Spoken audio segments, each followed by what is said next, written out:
50 खोके घेतले त्यांच्याकडे 50,000ची मागणी. उद्धव ठाकरेंचा हंबरडा मोर्चात वक्तव्य. संभाजीनगरात ठाकरेंचा हंबरडा मोर्चा. मी आरशात बघतो, तुम्ही शेतकऱ्यांकडे बघा, मी गद्दारांना उत्तर देत नाही. शिंदेंच्या टीकेवर उद्धव ठाकरेंचं प्रत्युत्तर. ठाकरेंच्या टीकेनंतर शिंदेंचा पलटवार. मी मुख्यमंत्री असताना ठाकरेंनी टीका केली. ठाकरेंच्या टीकेला मी कामातून उत्तर दिलंय. शिंदेंचं वक्तव्य. पंतप्रधान धनधान्य कृषी योजनेचा शुभारंभ. डाळ उत्पादनालाही केंद्र सरकारचं प्रोत्साहन. पंतप्रधान मोदींची घोषणा. दादरच्या कबूतरखान्यासाठी जैन एकवटले. मृत कबुतरांना श्रद्धांजली वाहून केली मागणी. फरार निलेश घायवळ प्रकरणी मुख्यमंत्र्यांचं भाष्य. घायवळनं निवडणुकीत कुणाचं काम केलं हे समोर आलं पाहिजे. पासपोर्टसाठी कुणाचा दबाव होता याची चौकशी होईल. रायगडात शिवसेना राष्ट्रवादीत पुन्हा जुंपली. रायगड जिल्हा तटकरेंच्या बापाचा नाही. विकास गोगावलेंची सुनील तटकरेंवर जहरी टीका. शिवरायांच्या चरणी नाही, तुम्ही मकबऱ्यावर जा. भाजपा राज्य प्रवक्ता केशव उपाध्ये यांची टीका.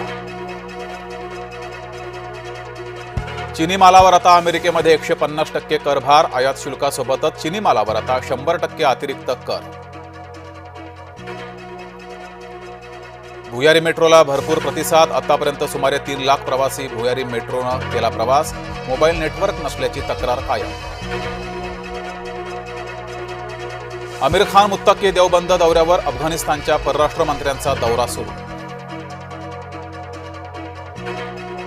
अफगाणी परराष्ट्र मंत्र्यांच्या पत्रकार परिषदेत महिला पत्रकारांना प्रवेश नाकारल्यानं राजकारण तापलं. मिस्टर मोदी, तुम्ही दुबळे आहात. राहुल गांधींचा हल्लाबोल. मुसलमानांची लोकसंख्या 24.5% वाढली. हिंदूंचा जन्मदर घटतोय. घुसखोरीमुळे भारतात मुसलमान वाढले. केंद्रीय गृहमंत्री अमित शहा यांचं वक्तव्य. मवियाचं शिष्टमंडळ निवडणूक अधिकाऱ्यांची भेट घेणार. शरद पवार, उद्धव ठाकरे, राज ठाकरेंसह प्रमुख नेते घेणार भेट. मंगळवारी दुपारी मुख्य निवडणूक अधिकाऱ्यांची घेणार भेट. अजित पवार आणि संग्राम जगताप यांच्यात वाद पेटला. आमदार संग्राम जगताप यांचा अजित पवारांना खडा सवाल. संग्राम जगताप यांचा तर्क अजित पवारांना अमान्य. राष्ट्रवादीची हिंदू विरोधी भूमिका. संग्राम जगताप यांना बजावली शिस्तभंगाची नोटीस. म्हाडाच्या कोकण मंडळाची सोडत जाहीर. 5,354 जणांच्या घराचं स्वप्न पूर्ण. उपमुख्यमंत्री एकनाथ शिंदेही कार्यक्रमाला उपस्थित. विधिमंडळामध्ये दिलेली आश्वासनं 90 दिवसात पूर्ण करा. सर्व मंत्र्यांना सरकारचे नवे आदेश. लक्ष्मण हाकेंनी विखेंवर केलेल्या टीकेमुळे विखे समर्थक संतापले. राधाकृष्ण विखेंच्या मतदारसंघात लक्ष्मण हाकेंचा निषेध. अनिल अंबानी यांच्या सीएफओला अटक. आर्थिक गैरव्यवहार प्रकरणी ईडीची धडक कारवाई. अशोक कुमार पाल यांना अटक.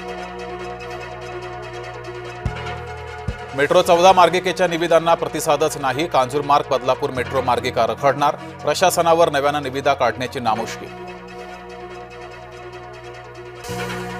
कल्याण ठाणे मेट्रोसाठी 292 बांधकामं पाडली जाणार. मेट्रो 5 ठाणे कापूरबावडी ते कल्याण कृषी उत्पन्न बाजार समिती दरम्यान होणार.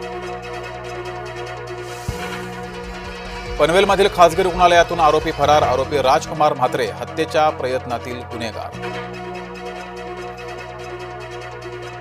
आता राज्यभरात ओबीसी मेळावे घेण्याचे नियोजन. बीडमध्ये 17 ऑक्टोबरला भरणार ओबीसी महाएल्गार मेळावा. मंत्री छगन भुजबळ घडवणार ओबीसी एकत्रीकरण.